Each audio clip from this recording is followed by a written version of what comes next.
La libertad de expresión es un derecho humano fundamental, sin el cual la democracia es inconcebible. La garantía de poder decir lo que se piensa sin ningún temor a represalias es el elemento del debate plural que hace posible el avance a la sociedad y la democratización del Estado.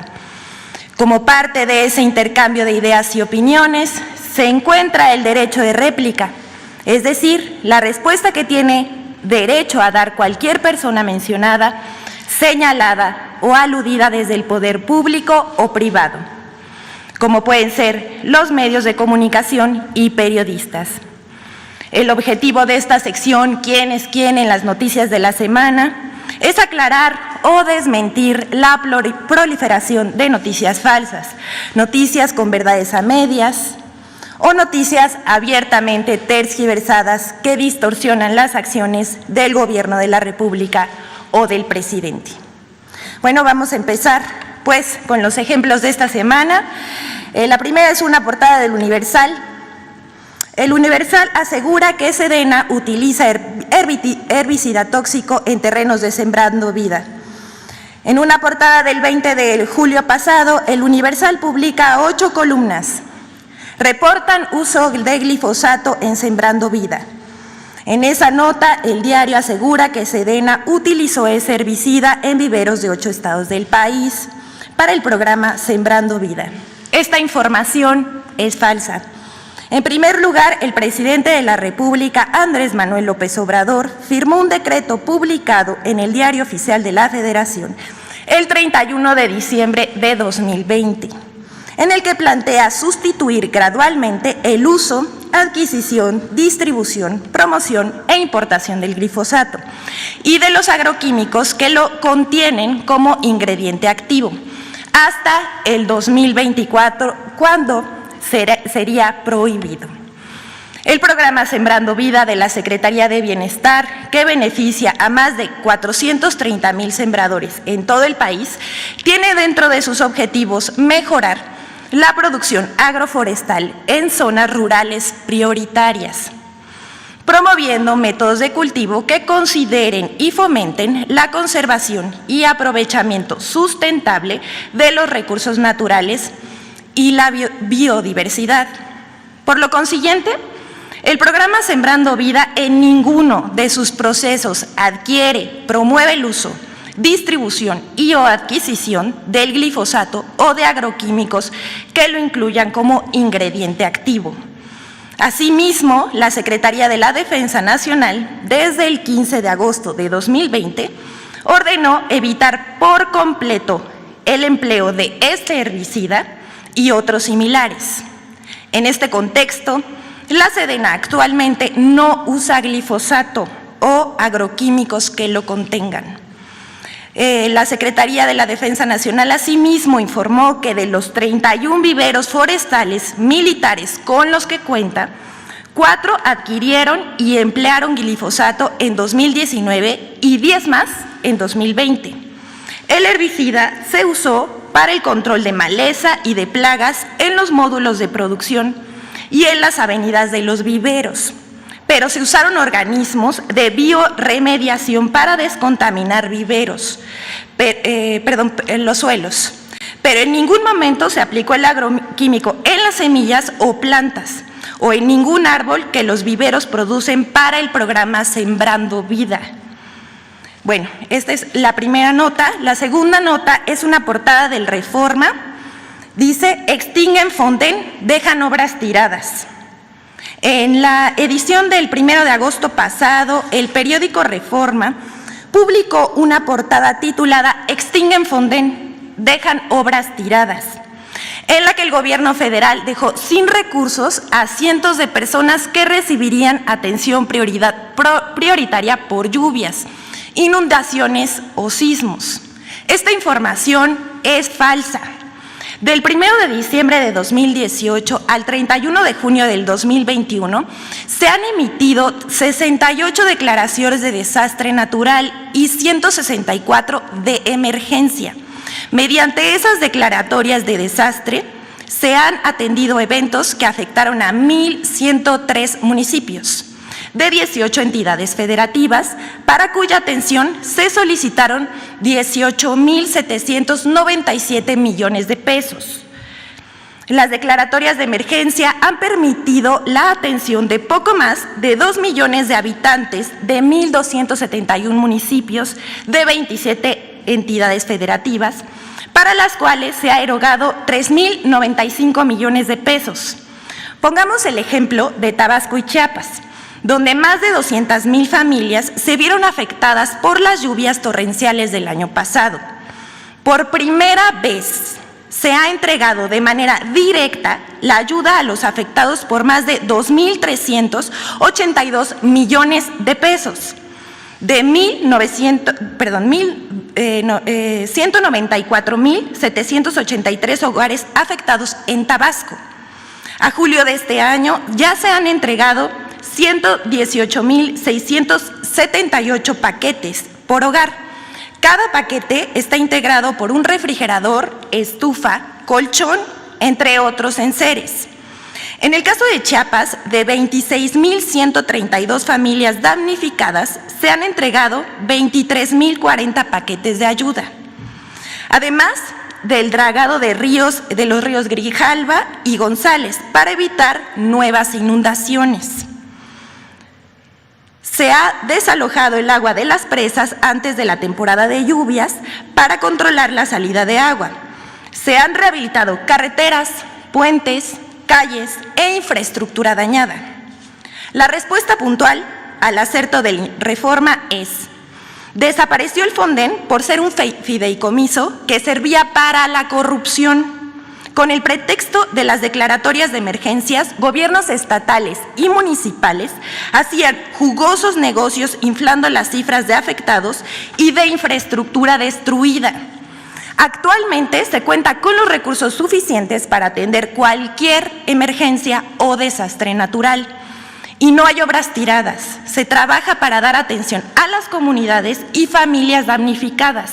Y en muchos casos, como en la emergencia en Nayarit, en el huracán Huila, en 2018 ya se atendió a los 180,000 afectados.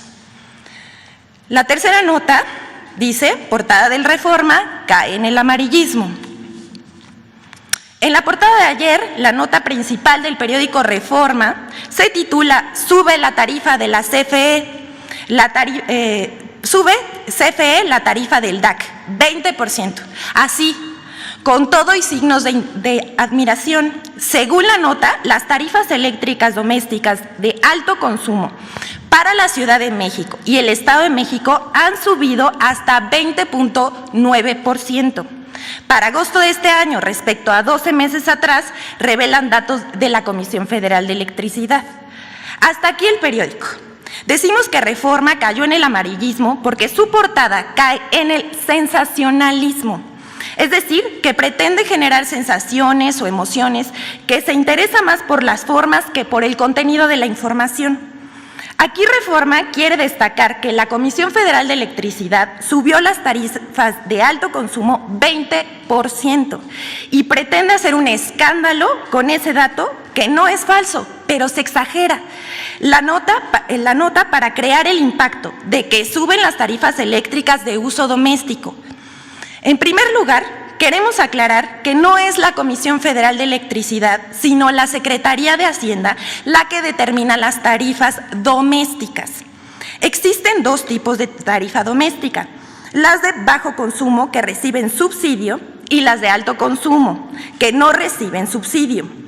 La nota de Reforma se refiere a las tarifas de alto consumo que se pagan cuando el consumo del usuario rebasa los límites de las tarifas de bajo consumo.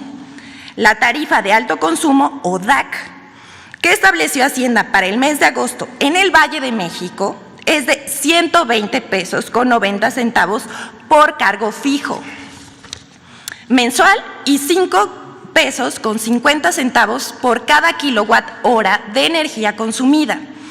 Esto representa un incremento mensual de 0.74% en el cargo fijo y 2.8% para el cargo de energía. Si se comparan los dos componentes de la tarifa con respecto a agosto de 2020, Hay un incremento de 6.8% del cargo fijo y 20.9% para el cargo de energía. Sin embargo, hay que quitarles el porcentaje de inflación. En los 33 meses que lleva el gobierno de Andrés Manuel López Obrador, que se ha comprometido a no subir las tarifas por arriba de la inflación, lo cual ha cumplido hasta el momento. Esto se comprueba si vemos que el incremento para la tarifa de alto consumo en términos reales ha sido solo de 9.1%, mientras que la inflación ha sido de 11.41%. Debemos recordar que por la pandemia el presidente dispuso que para apoyar la economía familiar, ningún hogar de bajo consumo podría cambiar su estatus al de alto consumo, aunque aumentara su consumo en el confinamiento. En 15 meses, ningún usuario ha sido integrado a la tarifa de alto consumo o DAC. A pesar de consumir por arriba del límite más de 5.5 millones de hogares de bajo consumo, desde abril de 2020 a la fecha incrementaron el uso de electricidad por arriba del límite, pero no han sido reclasificados. Repetimos, no han sido reclasificados, lo cual ha significado un costo para la Comisión Federal de Electricidad de 13.261 millones de pesos, un esfuerzo financiero a favor de las familias mexicanas. Actualmente existen 210.352 usuarios domésticos que pagan la tarifa de alto consumo y son 41 millones de hogares que pagan la tarifa de bajo consumo y que en el último año solamente aumentará 3.33%, por debajo de la inflación. Así como lo hemos visto, la nota de reforma es malintencionada, pero además queremos compartirles la comparación de las tarifas, esta es una gráfica, compartirles la comparación de las tarifas de electricidad doméstica entre Estados Unidos y México para tener una idea clara del beneficio que significa para los hogares mexicanos que la Comisión Federal de Electricidad como empresa pública siga siendo la encargada de distribuir y comercializar la electricidad. Ahí está la gráfica. Podemos ver cómo no ha subido por encima de la inflación y nos mantenemos por debajo. Vamos a la siguiente, por favor. Esta es la última nota, la titulamos Portada de Reforma con información inexacta. En otra nota del periódico Reforma, publicada ayer también en portada con el título Reciente inseguridad, primero a tapar baches. Consigna que, según el presidente Andrés Manuel López Obrador, antes que la inseguridad, a la gente le preocupan los baches en las calles. Informa además que el presidente ayer anunció un programa nacional de bacheo. En la conferencia de prensa del lunes en Puerto Vallarta, a pregunta expresa de un reportero de Reforma, quien no se identificó, preguntó sobre la estrategia de seguridad, citando la Encuesta Nacional de Seguridad Pública del INEGI, según la cual 66% de la población consideró que su ciudad es insegura. El dato es verdadero, como se muestra en esta lámina. Sin embargo, hay que decir que durante esta administración, según la misma encuesta del INEGI, la percepción de inseguridad ha bajado por debajo de la que se tenía en 2013. Aquí vemos la gráfica. En septiembre de 2013, 68% de la gente percibía su ciudad como insegura. En marzo de 2018 subió hasta 76.8%. Y a lo largo de esta administración ha bajado 66.6% en junio de 2021. En la misma encuesta del INEGI, preguntó a los ciudadanos sobre los problemas de su ciudad y el 75.9% de los ciudadanos coincidieron en el que el principal problema de sus ciudades son los baches, dejando la inseguridad en cuarto lugar. Aquí lo vemos en la gráfica. Los baches en las calles y avenidas tienen 75.9% y la delincuencia, que es robos, extorsiones, secuestros y fraudes, a la baja con el 56.2%. Y bueno, si comparamos la misma pregunta de la encuesta de 2017, resulta que los baches también fueron la principal preocupación, pero la delincuencia, la inseguridad, estaba en segundo lugar. O sea, que a partir de esta administración que encabeza el presidente Andrés Manuel López Obrador, la percepción de inseguridad ha bajado. Así lo confirma el INEGI en estas dos gráficas. Esta es la última. Muchas gracias. Gracias, señor presidente. Es todo.